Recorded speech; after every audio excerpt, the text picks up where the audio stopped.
begin.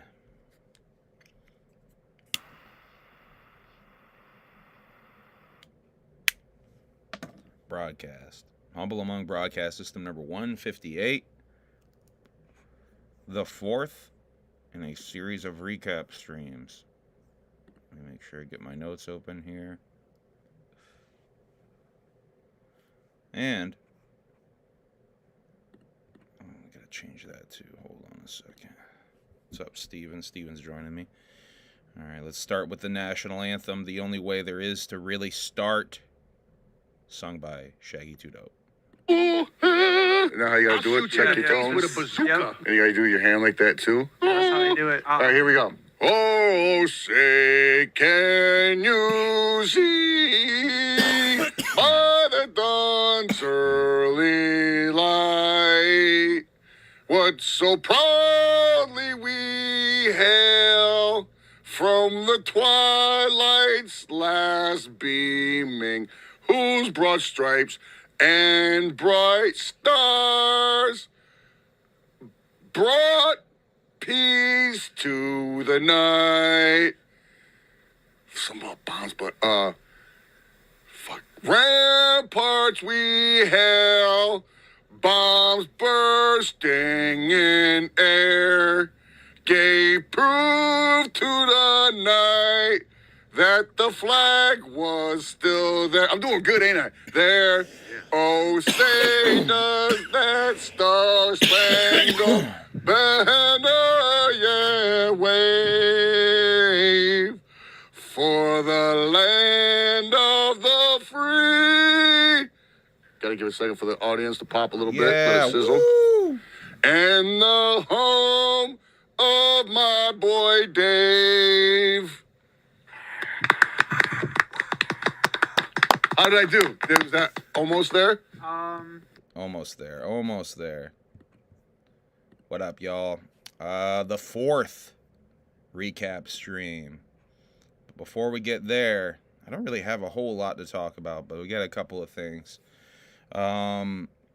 Nick Busy did a music video for Fro 50187 called The Mirrors Are Talking to Me. Back with 3:13 a.m. Go check that out. I haven't had a chance to see it myself, but I definitely want to support anything that Nick Busy is doing, especially video editing wise. So go check that out. I think Team MUJ were on last night. I think they leaked or premiered that. They leaked a couple of songs, I believe. One from the Stabbed mixtape that I talked about last time, and another that was a Devereaux remix. Go check out Team MUJ. But I want to show you guys. These mushrooms make you feel better. Mushroom advertisement.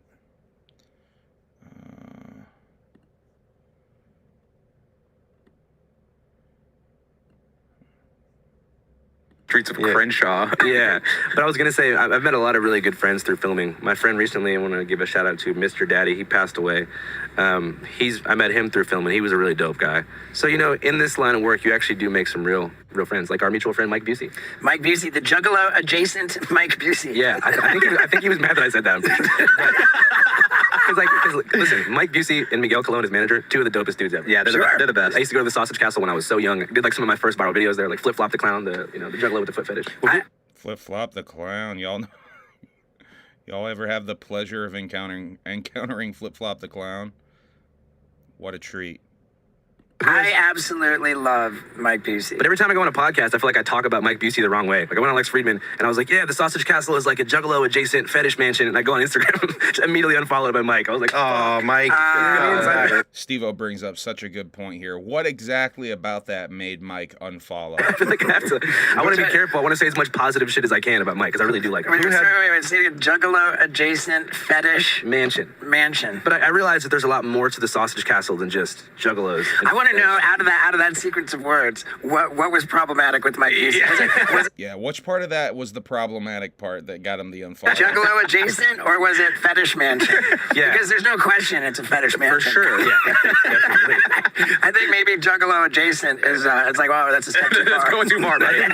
I think maybe I said Juggalo in like a sort of like not demeaning way, but I kind of said it like I was busting chops type situation. Dude, so, I didn't take it that way. I mean, dude, but it's all love, man. It's all love. We got to get Busey back. Where had more ex-strippers, the Las Vegas tunnels or Mike Busey's Sausage Castle? I would say it's an even ratio. You know, when I got my Juggalo tattoo, the Hatchet Man tattoo, it was at my jackass buddy Dave England's place, and right after I got this tattoo, that right here, the Jug for Life, I showed it to Dave England, and he said, "Man, I thought your baby tattoo was bad." Wow. Dave England, a hater. If you don't know what the baby tattoo is, I don't even think I can say what Steve-O's baby tattoo was. Holy shit. Dave England, a hater. So if you ever got arrested again and they asked you if you had any like gang affiliation tattoos, would you have to like say I technically have this? I saw a lot of feedback on. I mean, why would he snitch on himself like that, Andrew? What the fuck? Online, watch out for that tattoo in prison, I think they said. Oh, yeah, if you go to prison in, like, Michigan or Idaho or somewhere like that, there's definitely some juggalos. I feel like in California, you could go to prison or county jail here, probably not encounter any of the clowns. I love my Juggalo tattoo. It's sick. But I'm saying the FBI, obviously, like, the Violent J and Shaggy had a huge issue with the defamation. Yeah, as a for gang. sure. Yeah, we had them on here. They're talking about it. Oh, yeah. What do you guys think about that? And shout out to Shaggy and Violent J. They just attended their first VMAs. The MTV Music Awards. It's about time. Yeah, and dude, Violent J was texting me. It's like, oh, dude, are you gonna be there? Like, and I was like, no. He's like, oh, damn. Then I'm not gonna know anybody there. And they were so excited. And Violent J was so excited. I mean, well deserved. They've been hustling for It's insane. Shout out to 30 years. MTV for getting them there. That meant the world. Really, really love it. And Juggalo adjacent. Have you ever been to a Juggalo event? No, but I grew up in downtown Seattle, and there was this park called Westlake Center, and Juggalos would hang out there. And one time, I made like a bunch of weapons with them, like carved swords out of the hard. I made a bunch of weapons with them. Plastic from recycling bins, you know, like they would chop recycling bins. They would make the illest trash weapons. And so, like, when I heard they were a gang, I was like, yeah, that makes sense. But then I realized what that means and what that entails for Juggalos who were just like not making trash weapons. Yeah, you know, but Juggalos can be hardcore. Trash weapons sounds lit. Like, don't you guys know? There's some really Juggalos who will really, you know. I mean, dude, we camped out overnight because Dave England's got this rad like 5 acres and. Hold up, what did he just say? Illest trash weapons. And so, like, when I heard they were a gang, I was like, yeah, that makes sense. But then I realized what that means and what that entails for Juggalos who were just like not making trash weapons. Yeah, you know, but Juggalos can be hardcore. Like, don't you guys know? There's some really Juggalos who will really, you know.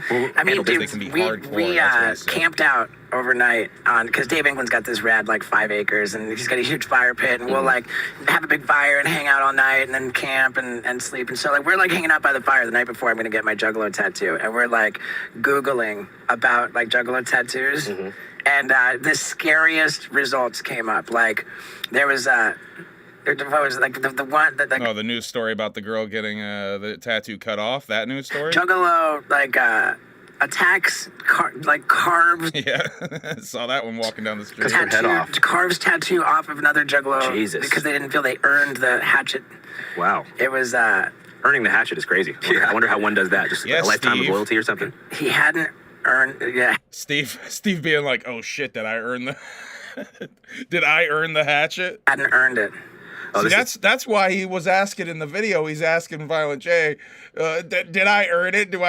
He's asking for the cosign. He called him up because he Googled it or something and got all shook. That's fucking hilarious. The meth bin shit for sure. Yeah, am I gonna get my hatchet man cut off? You know these guys both regret the situation. They're like best friends. They're definitely. But you never went to a gathering or did No, I mean, I would, but like honestly, just for fun. I feel like Juggalos as a subculture are overcovered. See, that's lit. You know what I mean? See, that's lit. He's spoken on this a couple of times, how he feels that the Juggalos are overcovered. And I think it's really dope that he would just to go and experience it. I think that's dope as fuck. By that, like ironic media like loves to seize Juggalos, and I have a theory about why. You know, I feel like that's like hipster media in general can only make fun of a certain type of poverty, if that makes sense. Yeah. Big facts. See, he gets it. So when it's like anything working class white, they get like and this is why I was annoyed with this fucking Daily Show clip. free reign to just like appropriate and just make fun of. Yeah, so like sure. I've met one time I was in Portland, Oregon, and I saw like a bunch of what I thought were Juggalos, and I walked up, I was like whoop whoop, and they didn't say anything, and they even had Psychopathic Records merch on, and I was like, what's up? And they were like, yeah, we just think it's funny to dress like Juggalos. And they weren't even about it. Wow, holy shit! We just think it's funny to dress like Juggalos. Does this world come to? But I feel like what I'm saying is like Vice did such a great job covering the Juggalos, but I feel like it became like ironic memes. That's fucking weird, huh? A group of people all fucking painted up and dressed up like Juggalos, doing it like ironically. That's fucking weird. Thing where like people were low key hating and participating at the same time. I would just go. What? The Howard Stern show has really zeroed in on Juggalos for a long time. They're just an easy target, you know what I mean? Like, you know what else is a really easy target? My butthole. Because my bidet from Steve-O Hello ad Tushy break. does not miss my butthole. Holy and it shit. cleans it. It makes it feel so fresh and Steve-O. shower. What the fuck, man? The fucking ad breaks. What else is fucking Steve-O? but like I said, because they're like, you know, Michigan, it's like mostly a white thing. Like, I just feel like a lot of people feel like they have free reign to just make fun of them. I don't, you guys kind of get what I'm saying? Yeah, I get what you're saying. I mean, yeah. See, because I'm talking I about get it for Steve-O, sure. I realize If you like, if you had your choice, because I'm talking about Steve-O, the character on our screen here, I realize that Steve-O the cat is getting feeling left out. Thinking I'm talking to another and what you Steve-O. think some of the best content would be to film, like whether it was going after UFO people, Sasquatch people. All right, it's a good transition into the next thing I want to show y'all. This is Donald Trump on Joe Rogan talking about I started JFK using custom files hair care from Pros because I was starting to and feel like I UFOs. wasn't using the right Most product. of the clip that I've seen is just about the UFO stuff, but I wanted to show you. One of the things that I JFK want to shit, talk too. to you about is the JFK files. And one of the things I don't know how much of this I can stomach, but I do want to at least point out once again, he just keeps fucking up. He doesn't know the difference between Area 51 and Roswell, and he keeps fucking flexing that knowledge that he has incorrect. And like anytime this gets brought that you up, said was that if they showed you what they showed me, this was your quote, you wouldn't want people to know it either. So I opened them up partially. I was met from good people. I mean, good people. People that were well-meaning. Mike Pompeo was one of them. He's a good person. They called me. They said, "Sir, would rather have you not." And I did open them. But I was asked by some people not to open them. There's a Martin Luther King file, too, by the way, that they'd like to see. I don't know if you know, but there is that. But JFK in particular. So they called me. A lot of good people called me. People that that you would find reasonable people. And they asked me not to do it. So I said, well, we'll close it for another time. But if I win, I'm going to open them up. I'm just going to open enough. Why didn't you open it up the first time? Because What a lot was- of times, what was the hesitation, though? Addresses, people that are still living. There are people that are affected. And there could be some national security reason that that I don't have to necessarily know about. But some very good, talented people asked me not to do it. I opened it up, and then they said, would it be possible for us to do that a different day? How much of it did you read into? I think it's going to be just fine to open it. Let me put it that way. I think it's why does it sound like he's talking in circles? It's going to be time. It's a cleansing. It's really a cleansing. So I'm going to do it. I'm going to do it immediately, almost immediately upon entering office. Well, the thing, when people look at it from the outside and you sort of imagine what could be a reason why they would not release those files, it would be there's people that were implicated That's why in the assassination. Yeah. Well, when they're living people, you generally tend not to want to do it. When people are still living. Living people that formerly worked for the government. For the government, and living people that were somehow involved in it, and you tend not to do that. But it's time to open them. I can't tell you whether or not they're going to find anything of interest. And I did partially open. I think I've opened 50%. I think I partially. I might have looked at it. Yeah, I think I did. I think. But I was asked not to do it, and I thought that was a reasonable ask. But now I'm going to do it. I'm going to do it very soon. There's a lot of interest in it. One of the things that There's a lot of interest in the people coming from space. Yes. And I know you're interested. Oh, in I'm very interested in that. How much did they tell you about that? A lot. Really? Yeah. A lot of people have taken that section right there, the people coming from space, and really ran with it. Well, I don't think there's really much of anything other than just Trump and the way he talks. How much? People are saying like, oh, he said on here that people are coming from space. No, I think he's anyway. You tell. So how's that work? Is it like super I think top I secret? Can tell, you know, Tell me. Well, based on Hunter Biden, I can say whatever the hell I Yes. want, right? But no. But I interviewed a few people. It's never been my thing, I have to be honest. I have never been a believer. I have people that Area 51 or whatever it is, I think it's the #1 tourist attraction in the whole country or something. See right there. He says Area 51 is the #1 tourist attraction in the whole country. He means to say Roswell is the #1 tourist attraction in the whole country. He does the same thing in another clip where he talks about UFOs and disclosure, where he says, you know, there's a lot of secrets. I know there's a lot of secrets inside of Roswell that a lot of people want to know what's hidden inside of like he just mixes up the two, like on some old man grandpa shit. Area 51 in Las Vegas. Do you know that, right? Sure, I know what it is. Uncle Grandpa, but it's a big tourist thing. badass So over here. I interviewed jet pilots that say they saw something. If you saw them, you'd love to have them as I've had a couple in here. Commander David Fravor, Yeah. I had him in, They're probably the same fucking dude. who had that sighting in 2004. Very, very compelling with visual compelling. video evidence, radar evidence. Ryan Graves. I don't believe his name, but I interviewed I don't believe his name. I don't believe his name, he said. jet pilots that were solid people. Perfect. I mean, great I don't remember his name. I don't believe in his name. pilots, great everything. And they said, we saw things, sir, that were very strange. Like a round ball, but it wasn't a comet or a meteor. It was something. All right. And all right. it was I'm not going to torture y'all with this any longer. Let's get into the JCW recap. From Columbia, Missouri at the Blue Note. Right, Steven?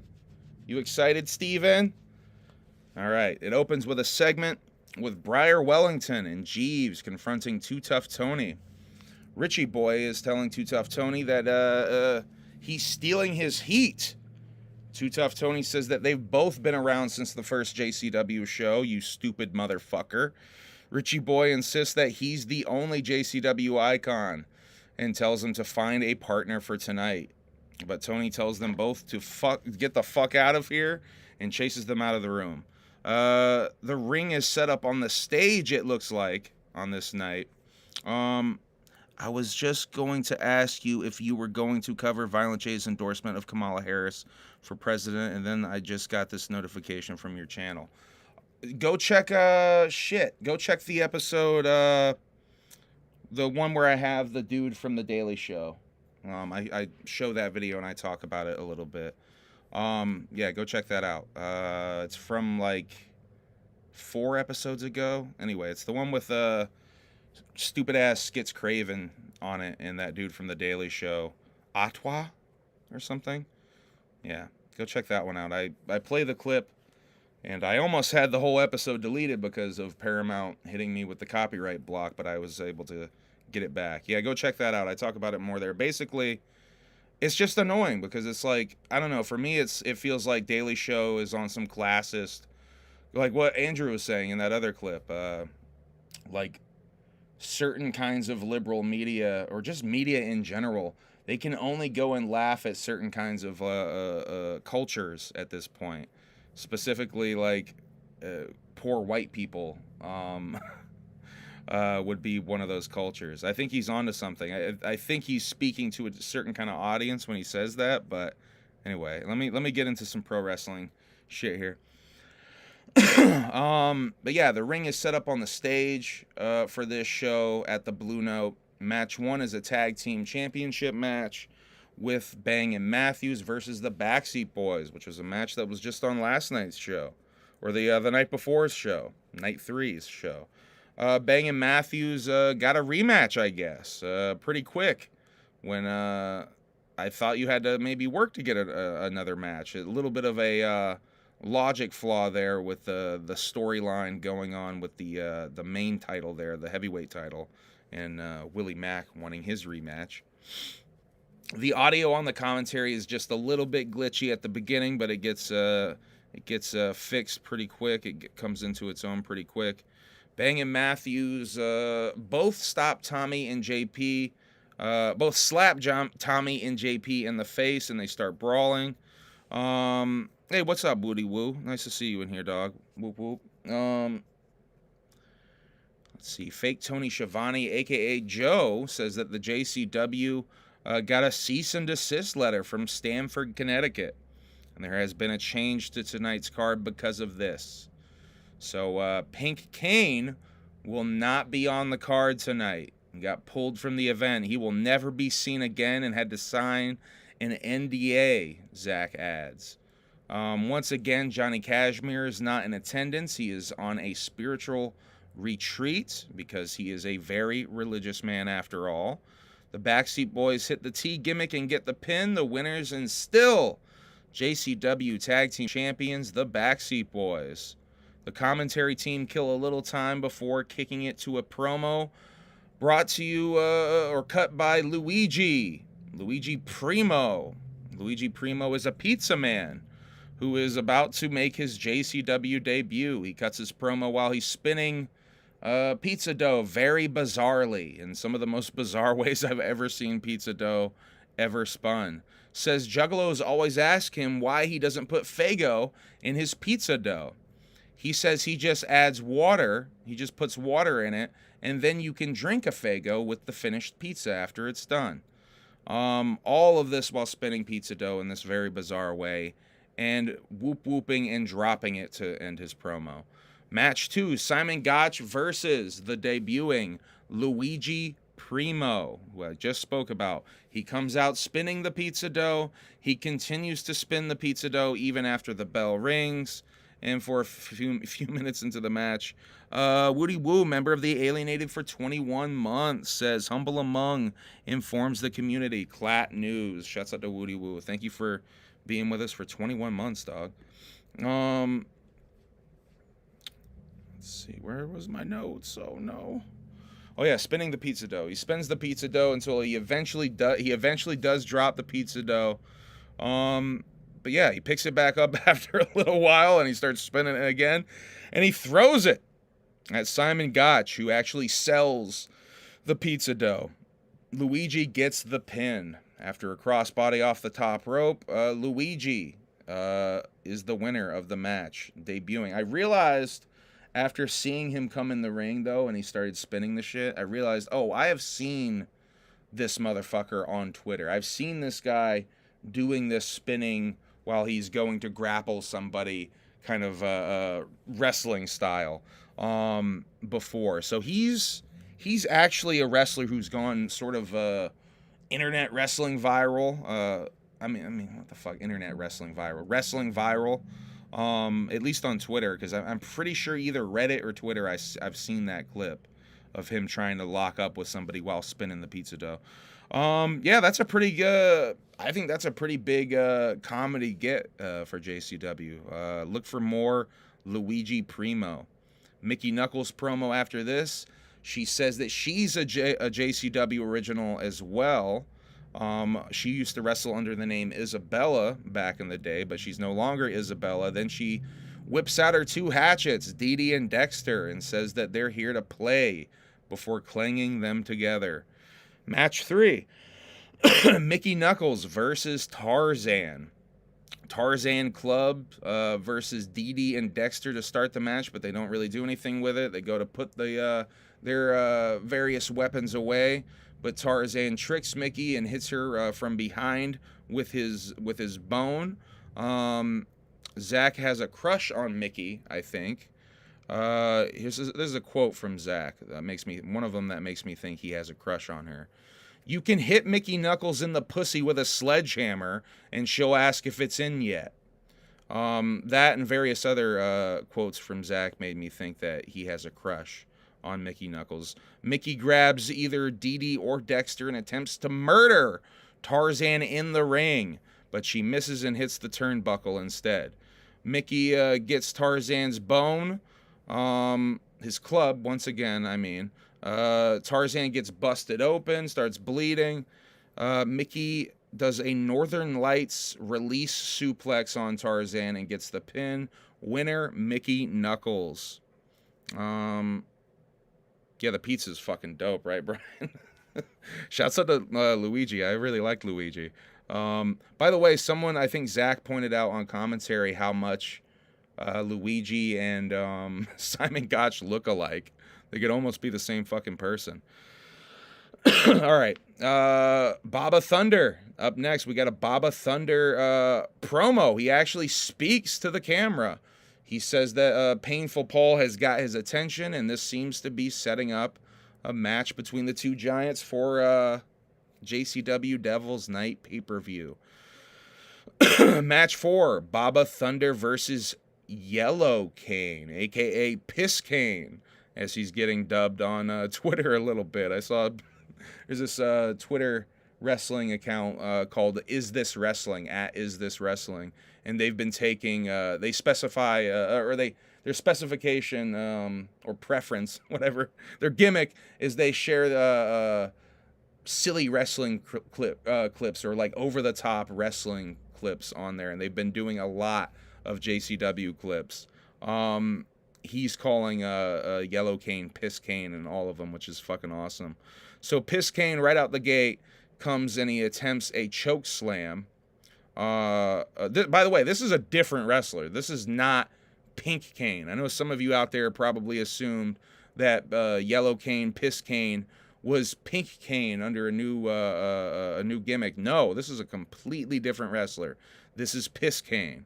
Piss Cane attempts a choke slam on Baba Thunder, and it does not work. He does not move. Basically, Yellow Cane gets thrown around like a rag doll for a while, and then gets pinned after Baba hits his finisher, the Doomsday. Winner, Baba Thunder.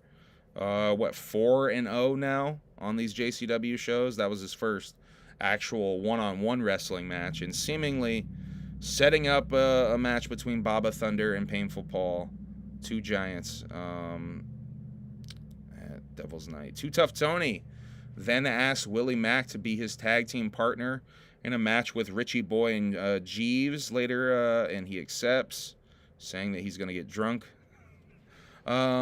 Match 5, Richie Boy, Briar Wellington, and the manservant Jeeves versus Too Tough Tony and Willie Mack. This might have been my favorite match, actually. I really like this match a lot. This one was a lot of fun.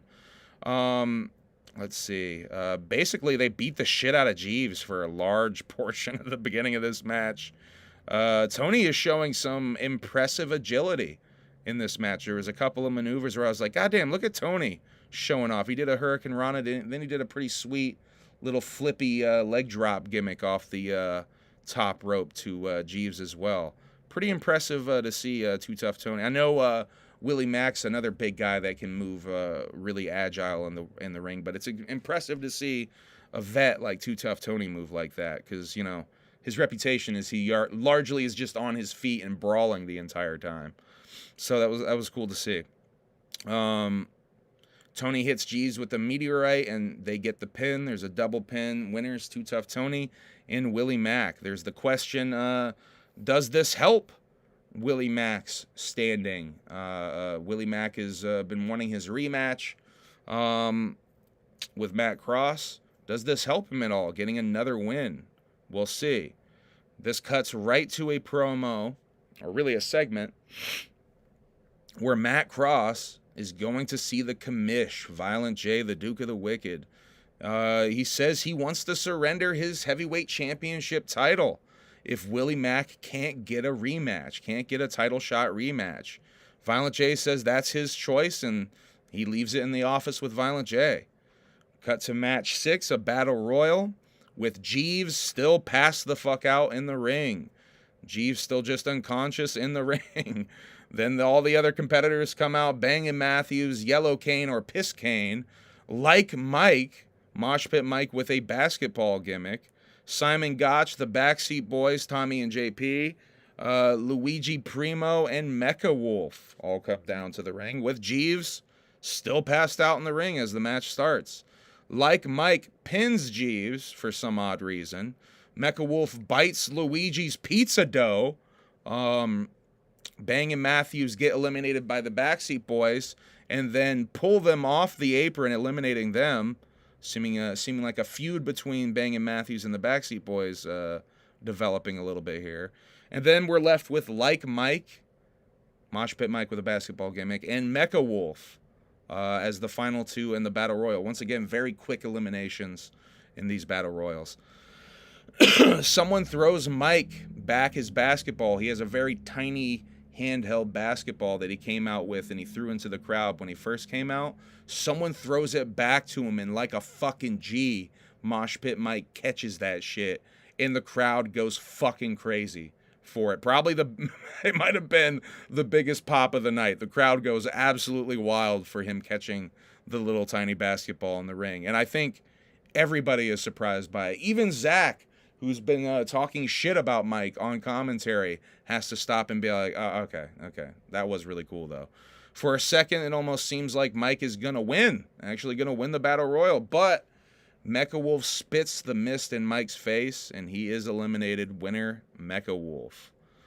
Very important. There's a very important announcement from the commish, Violent J, the Duke of the Wicked. The main event of Devil's Night has been changed and will now be a three-way dance between Willie Mack, Mecha Wolf, and Matt Cross for the JCW Heavyweight Championship. Match 7, the main event, a JCW title match with Congo Kong versus a titleless Matt Cross. He comes out without the belt, but he is still recognized as JCW champion. Someone clapping is mic'd up really well, and it is very distracting. That's like my only thing that I could think about while watching this match is that clapping. Matt Cross gets a roll-up out of a jungle driver to get the pin, and Matt Cross wins. I have to question with the logic of this match why Congo Kong gets a title shot when Willie Mack's like asking for one and working to get one. Seemingly doing about the same amount of work as one Congo Kong, but Congo Kong just gets randomly handed a title match. I gotta question the logic with that. Tonight, they're in St. Louis, Missouri, also streaming at 7 p.m.-ish, as all of these shows have been streamed on the Psychopathic Records YouTube and Facebook page. They're at a venue called the Hawthorne tonight, and it is sold out. So if you were trying to get a ticket, you were asked the fuck out. Make sure you pull up early for the JCW. Yeah, the whole tour is sold out, by the way. I got a couple of things to show you I never showed you. We got some new merch that's popped up on the shows. Here's some more Halloween-themed jerseys that have popped up as of last night. And a couple of hat options. A couple of other hat options have popped up as well. Shouts out to Sean once again, who sent me all of these. Sean be scouring the fucking internet. I don't know where he gets half of these shits. But boy, he be looking for them. And also, here's all of the fucking weed strains that Wacko has. A couple of streams ago, I talked about there was 4 on the tour. There's way more than 4 on the tour. There's a whole bunch. There's like a Rotten Treats one up there too that I'm not sure anyone's even talked about. There's a whole bunch of these strains on this fucking tour. So if you're trying to get your weed on, Wacko's got a whole table of hookup for you. Every one of these JCW shows is free on the Psychopathic Records YouTube and Facebook page, except for one, the Devil's Night pay-per-view, which will be streaming on the Triller app. Still no word on the price point or anything. If you go on the Triller app and you look for JCW, you can't find anything. I'm going to try to do that later myself. I'm curious about what the price point is with the pay-per-view. So I don't know. I'm going to buy it, obviously. I'm hoping, though, I'm really hoping it includes the whole show and the Bitchin' Wild Bucks. I'm really hoping it's a 2-for-1 package, like it's being advertised at least on this flyer. I'm really hoping. Ouija Mac got the Kick the Wicked tour going on right after he's done with the Train of Terror tour. Just basically continuing on the road right after. Yeah, and obviously Hallowicked coming up as well. Once again, y'all, make sure you hit the like, gimmicks, subscribe, gimmicks, all the gimmicks. We'll be doing this again tomorrow. My birthday is tomorrow. So, yeah, special Humble Among Birthday stream / wrap up we'll be doing tomorrow.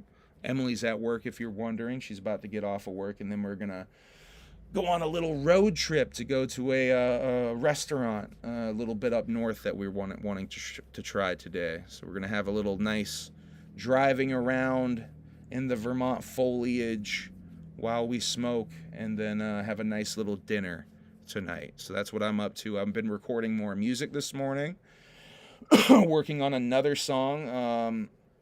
I don't know if I finished the song I was working on yesterday, but I might have finished the song I was working on yesterday. I think I have an idea of some more stuff I want to do with it. So it's like I might have basically finished it, but I also might have some more work to do. But I also got pretty far into another song, maybe about halfway done even with another song this morning as well. So I've been working on some new music. Yeah, I'm probably just going to get off of here and watch this YouTube video about the Terrifier series, and then probably read a little bit of that Girl Next Door book, because I've been bad and I haven't read for the past 2 days. So I need to get back on my reading shit.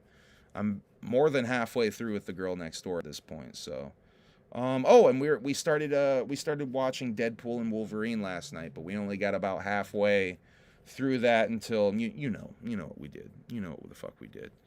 So we got to finish that perhaps tonight too. All right, y'all. Thank you for tuning in. I appreciate it. Make sure you hit the like, gimmick, subscribe, gimmick, all the gimmicks. All right, I love you guys. Whoop, whoop. Have a good night. Good day. It's the middle of the fucking day. Have a good day. God damn it. Once again, like I said yesterday, it's the weekend. So if you have the day off today, try something that you've never tried before that you've always wanted to try. Just try it. Fuck it. What's the worst that could happen? You fuck it up? Who cares? Or do something that you haven't done in a really long time that you've been wanting to try again. Do that shit today. Do one of those two things, or fuck it, both of those things today. All right, I love you guys. Whoop, whoop. Have a good day. Bye. End broadcast.